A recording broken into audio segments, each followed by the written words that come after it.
Okay, thank you. So my name is Abin Grans. I'm a fish researcher from Sweden. I work at the Swedish University of Agricultural Sciences, and I have been the last few years, 5, 6 years, I've been working a lot with slaughter of fish and measuring brain activity for indicators of sensibility for humane slaughter. So this was the Swedish Board of Agriculture. In Sweden, we still allow carbon dioxide stunning for fish slaughter. And there's a will to get rid of it. And this was financed by the Swedish Board of Agriculture. And they wanted us to compare two different methods, the carbon dioxide and a novel at the time method. We're using a dry electrical stunner. And they wanted to see the effects to get the answers needed to move forward with getting rid of the carbon dioxide. So it was pretty simple design. We tested the two different methods and compared it to a control, taking fish out of the net pen. And just a summary, we had two parts of this the study, and the first was behavioral observations. Well, we just looking at the carbon dioxide, Arctic char were affected like most other fish. We saw minutes of escapee behavior. There were a lot of mucus production with this acidified water, and they were very hard to handle, and there's a large risk of miscuts during the gill and throat cutting. While the dry electrical stunning looked very promising. The fish were immobilized within seconds. They were easy to handle during the cutting, and the personnel at the fish farm were very happy with it. So far, everything was in order, and we were writing up our report to the Board of Agriculture. But we also did physiological stress responses, and we did a whole range of different techniques to evaluate this. And I selected one here, and this is one of the ones. We took blood from fish that undergone one of these stunnings, and it turned out, to our great surprise, that the stress hormone cortisol was more than 3 times higher, or at least almost 3 times higher, in the electric stunned fish compared to the obviously invasive carbon dioxide stunning. So writing the report to the Swedish Board of Agriculture, it just ended up bringing up all these new question marks. And it turns out that we really couldn't separate if the fish from the electrical stunning was only electromobilized and was still experience stress from the treatment with electricity. And looking through, there was other methods that we show similar effects. One example is live chilling, where the fish gets very sluggish and will not be able to show any strong behavioral effects. But if we look at the blood, we can see that this is a maximized stressed animal, basically. And it came down to that we really didn't know if the fish was insensible or conscious or not, while moving forward to the killing and cutting. So looking at through the literature, and this is a report from 2019, where it was stated that, well, future research, they should ensure that the stunning leads to unconsciousness and that consciousness does not return during the killing. I mean, that's pretty basic. But it turns out that this is just a reoccurring phrase coming back. So from the start, we were a bit surprised that, isn't this already done? Well, this was not the start, but also before this is where the reviews and reports have been reporting. So we need a method to validate unconsciousness. And there's a whole range, we all know that, of farmed fish species. And this, in a way, also applies for wild-caught fish, and we're starting to work more and more towards that as well. And also, again, from the Swedish Board of Agriculture, we got asked to summarize the scientific literature available for stunning and killing some tropical and subtropical species. And this is because there's a lot of expansion of this in Sweden with the ROS systems being built up. And again, it turned out that, well, we found that there were descriptions of about 100, well, exactly 167 farmed species of fish in this category, tropical and subtropical finfish. And for 149 of these, there were no information available at all on slaughter and the welfare during slaughter and killing. And from the few that were been investigated, none of them had really a conclusive method of how to do this in a humane way. So it came back, the report, well, it's because the lack of indicators of consciousness or sensibility or insensibility in fish. Okay, being a cardiovascular physiologist, this is not what we've been working with, but we decided to give it a go and start looking into this. And to start looking at brain activity, or the golden standard was measurement, or is measurements of EEG. And one method of doing that is by visually evoked responses, or VERS. To start doing this, I sat down in a dark room with a stroboscope, trying to figure out how to do it on myself. And eventually I did find a little vague brain activity in there.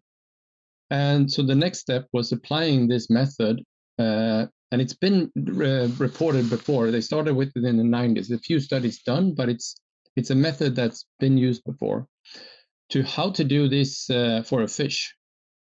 And the normal way again of doing it is by needle electrodes inserted into the skull of the fish. And for a more extensive way of using this method, we wanted to find another way of doing this.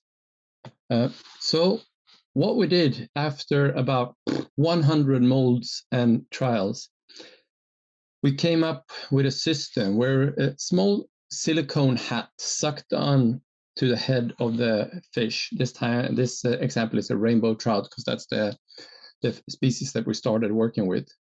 Inside the hat, there's 3 different electrodes, 2 active and a ground electrode. And when exposing the fish to these visually evoked responses, what you can see is that in a conscious fish, the one to the left here, the red one, it's a clear response to the light. So we can see that the fish is responding to the environment. While after a successful stun or a successful killing method as well, what we see is basically a flat line. So we still have little knowledge on the transition from conscious to unconscious and what that looks like. But what we know is that if we don't get a response after a stunning or an attempt to kill, we know that this is a non-responsive animal. And since then, well, okay, first of all, do we have to do this? This is a very technical method, and it's not really applicable to going out in large scales on farms. But unfortunately, it seems to be the case that if we really want to validate methods, we kind of have to go this way. An example of this, and there's others for other methods. This is for carbon dioxide stunning. Again, like I told you, that we're working on it to phase it out in Sweden. Looking at different, more easily accessible visual indicators, loss of equilibrium and loss of ventilation. If we take them with loss of VERS, we can see there is a great mismatch. All the indicators marked here in the gray area are indicators that will underestimate the time until we have evidence that the fish is fully unconscious. When looking at the equilibrium, loss of equilibrium, this might be 6-7 minutes for this trout with carbon dioxide stunning, but also during loss of ventilation, which supposedly is a very late response loss. It could differ with up as much as 3 minutes. So, yeah, the visual observations, they were not enough, and we need to find alternatives, obviously, to the carbon dioxide stunning. So right now we're working on a very broad scale because there's been a lot of interest in this, and we're working in starting up projects in several different countries, looking at a range of different species, and from that all the species we know that are farmed throughout the world, this is a very few, but this is a starting point. And it's just obvious that every time there's a new species, there comes new problems. This group of animals is so diverse, and it's very difficult to translate even from closely related species as Arctic char and Atlantic salmon and rainbow trout amongst themselves when looking at stunning methods. And I have one quick example of this, and this is in Sweden. There's been pushed towards electrical stunning, as in many other countries, and we did investigations of Niltilapia and sharp-toothed catfish. And what you can see here, the blue with the red dots around it, it's the electric fields and current densities needed to give some time for a second stunning or a killing method. In this example, we used a bolt gun, and it needed quite extensive exposures to actually be a more permanent effect of this stunning. And with the Clarias, it was even further. This is a very robust species. It's basically comparable to the European eel. And also here, only at the real highest settings that we was able to test, it needed to be combined with throat cutting and instant live chilling or chilling to prevent the consciousness from regaining during the time of killing. So very, very rough species to kill and stun and kill. But that's not really the reason why I brought this up, because at the same time, this is a farm that was asked to invest in an electrical stunning system. They got commercially available one, and this red square is the capacity of the system that they were kind of forced to buy. So it turns out that the capacity of the commercially available system is about 1/10 of the capacity needed to get the stunning effective of these species, at least for the Clarias, the sharp-toothed catfish. So this really highlights how we need to move forward this, because we can't be doing these lab work and then going out to the farmers and producers with bad news. And I'm kind of sick and tired of always being the one coming with bad news.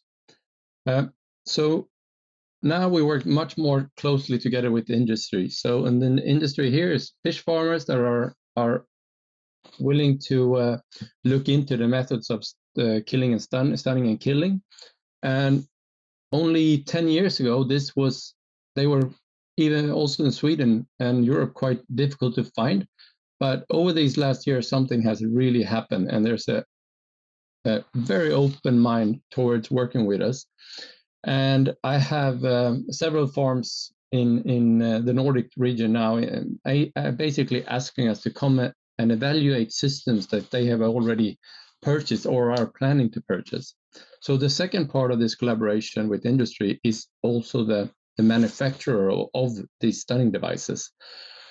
It's a very problematic when you hear people say, well, just switch to electrical stunning and then it's much better than the alternatives, because there's a million ways to fail stunning an animal using electricity, and we're looking for the very few methods that will do the trick. And to do this, we need the experts, and that's the one that manufacture the machines. So this is how we're working now, together with farmers and the manufacturers and researchers, and we try to go out and evaluate different systems in different localities with a lot of different species. But there's a lot of work to be done here. And that's pretty much all I had to say, and I hope that you don't have too many questions since I'm all recorded online. But if anyone have some questions for me, feel free to send me a mail, albingrans@slu.se, and I'm happy to answer them. So thank you for your attention. I hope you have a good conference.